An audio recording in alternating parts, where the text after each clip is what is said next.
Hi, I'm Jeremy. Welcome to our farm, Cornucopia Orchards, and our house in progress. And we're getting started on our insulation.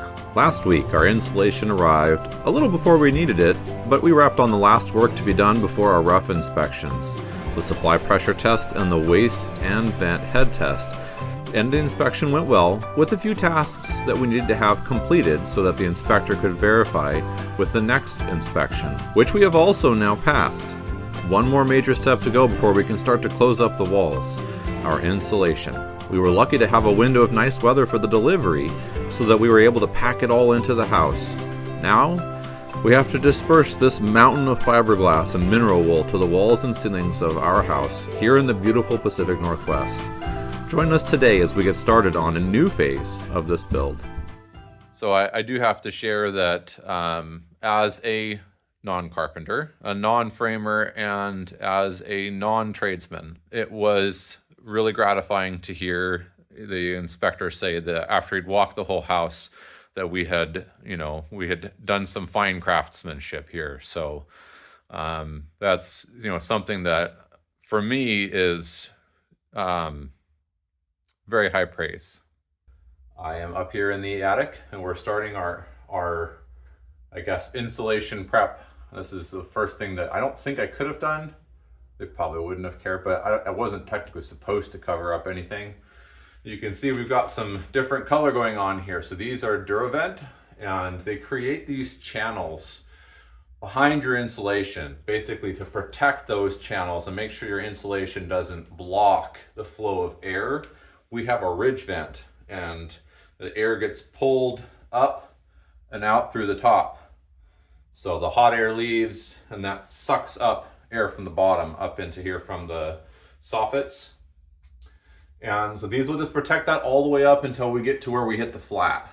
So these are going to be Cathedral R30s. So R30Cs, they are denser and they won't take up the full depth. If I bought a normal R30, it would have filled that thing entirely and I would be compressing it, and then you lose our value. So these R30Cs are going to be perfect for this application. And the Durovent is just going to make sure that airflow continues all the way to the top. So I will get down in here and knock out what is in the lower area after I've done the top, because I'm lazy and because that's uncomfortable for me.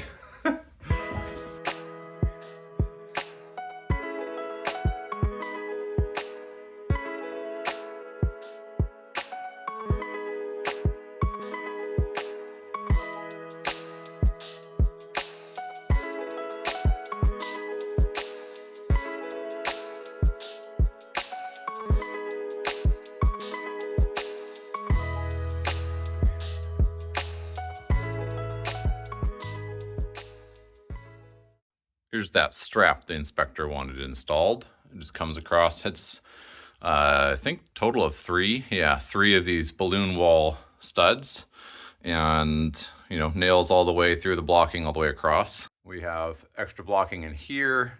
We have a big old chunk up in there, another one there, and one down there. So we're good on everything except for I need to cut this tread. It's too long. I don't know how I did that. So here's the culprit of why that happened. I am 95% certain that it's because I do this thing where I will look at the wrong inch, but the right, fraction. That was 11 5/8, and the treads, all the rest of them are 10 5/8. So there's that. The other thing you've noted probably is this, and I did mention that when I did these stairs, I'll probably have to cut that back and put in that edge again. It just wasn't long enough. I made it to match that, but I didn't give it a lip. And it's about the same up there for that landing. I did on both of them. The top landing is fine, into the hall, but these two will probably need replaced, especially if we end up doing the stairs and the hall up there all in carpet, which is kind of what we're planning right now.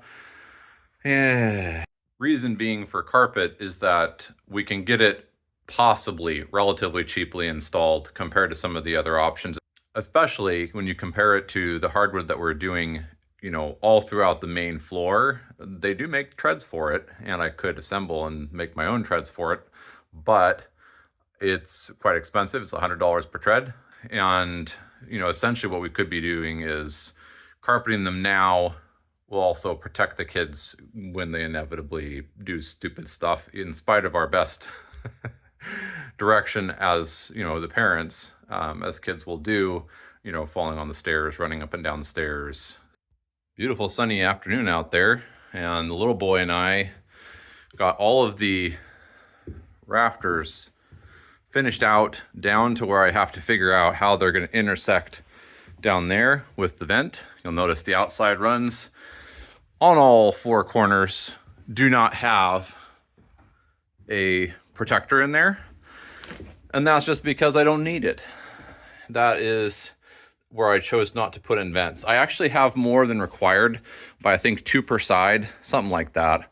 But I went ahead and put them in to make sure that there was no question, and I don't think it caused any issues. So we are all wrapped up on that project, minus apparently one here, and, you know, these bottoms. So this one and that one, you know, they're not in line with all the rest. And the reason for that was I was thinking initially, you know, how do I start these? What do I want my pattern to be? And then I realized that I could just slide them up past the joint in the roof sheathing, and, you know, it'd be good to go. It'd be golden. And so that's where all the rest of them are lined, you know, 2 to 3 inches above the roof sheathing joint. That is just past, it's just past where we cross over here, because it's going to go up cathedral and then convert into regular flat ceiling, and that'll be regular R49, and this is R30 up in here.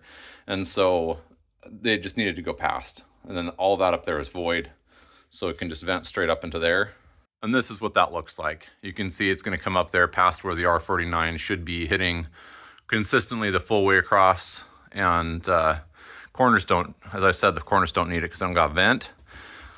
I do have one more thing I got to do after the insulation is in up here. We have one more board that runs right across here.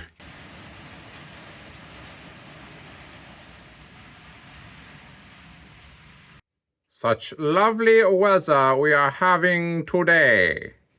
You know, just a house full of this stuff that I got to put in. And what we got here, this is for our walls, an Oregon R21 required. And that over there is fire and noise attenuation, sound attenuation. And that's going in between the floors. Not down there, that's the crawl space. It's got its own requirement, R30. Now we have some there. This is all technically extra from the shop, but I am going to try and use it up so I can return more of the stuff that's not past returnable. That's another one from the shop that I didn't end up being able to return or reuse. Some more wall insulation. Let's run upstairs real quick.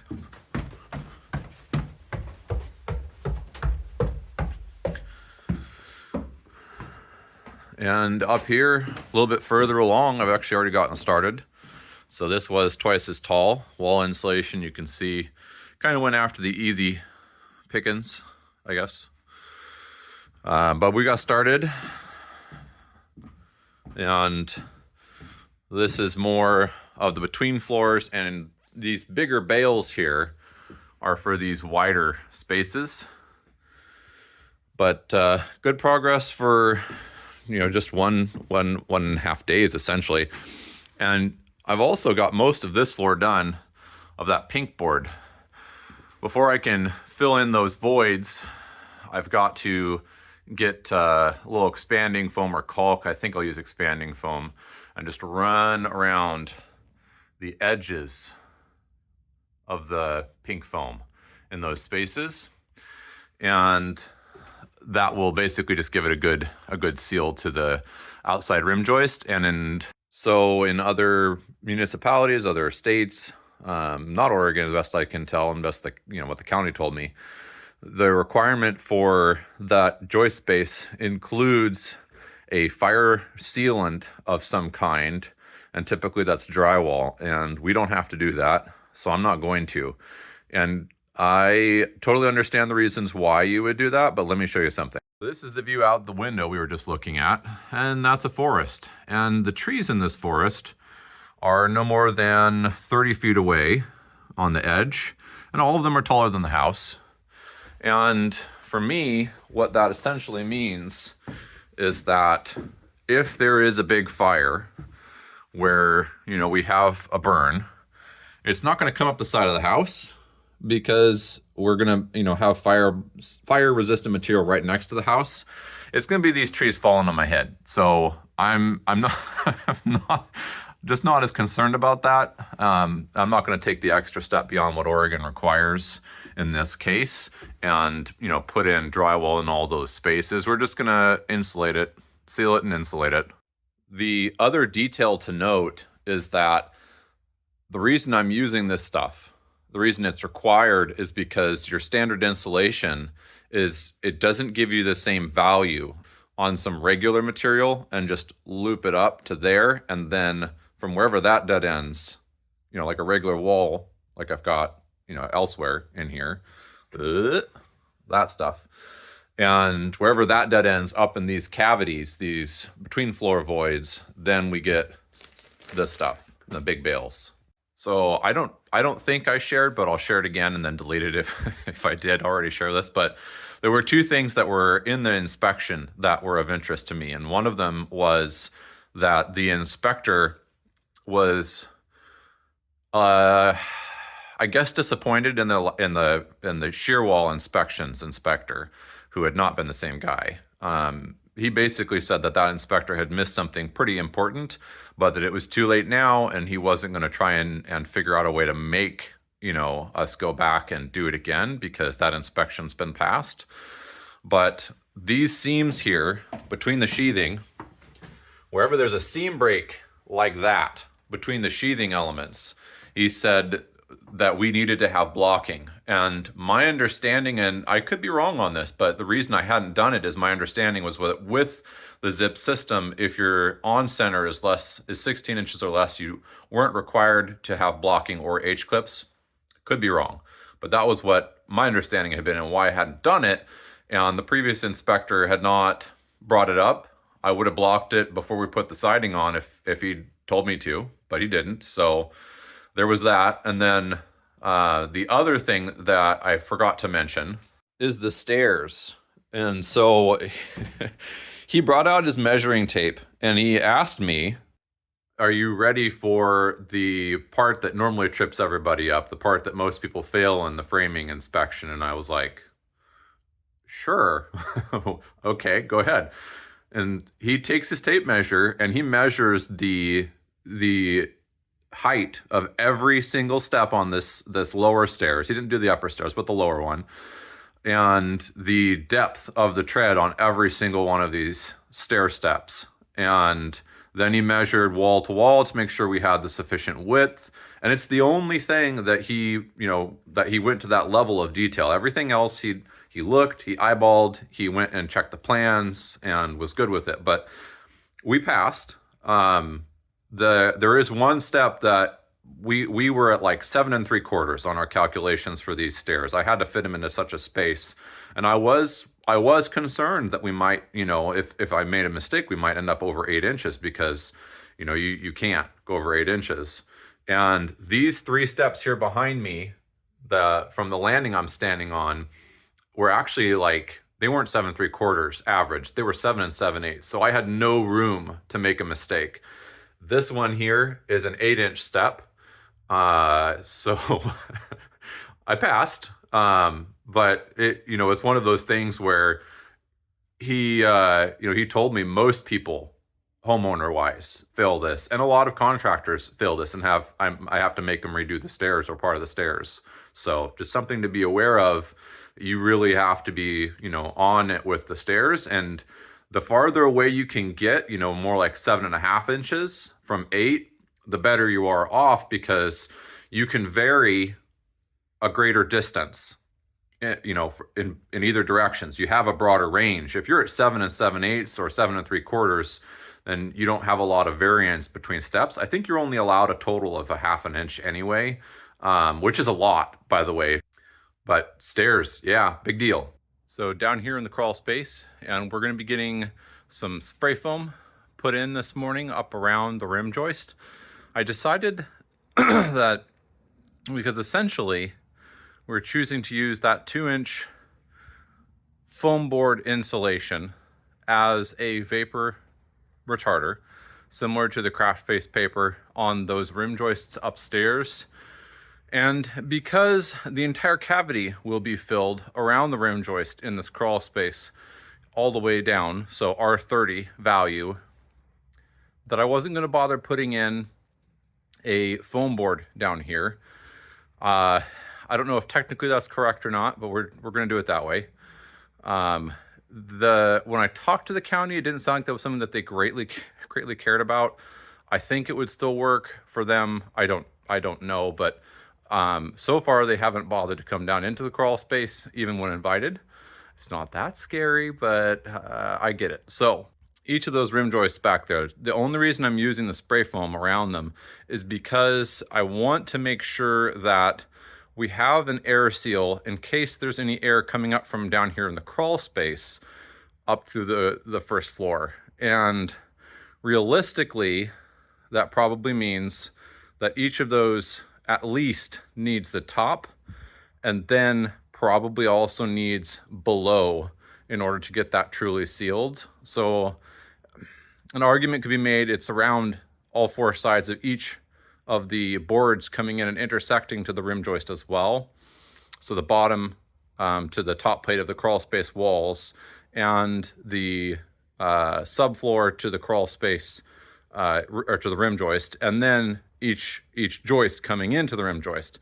I'm just going to do the top, and then later on at some point at my leisure, if I feel like I want to, which I probably will, I will seal just down here at the wall level, and try and get that sealed up, either with spray foam or with just a caulk or some combination thereof.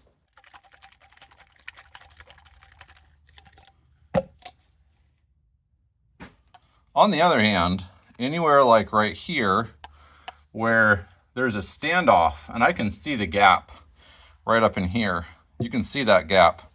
So we're looking up at the top plate. I'm going to go ahead and get this gap filled up.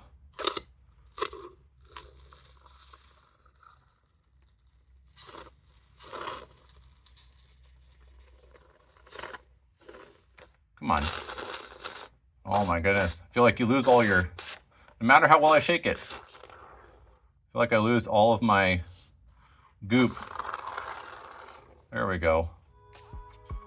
Boys will be back soon. Grandma's had them, and both sets of grandparents have been a tremendous amount of help, especially as we're working on the start of insulation.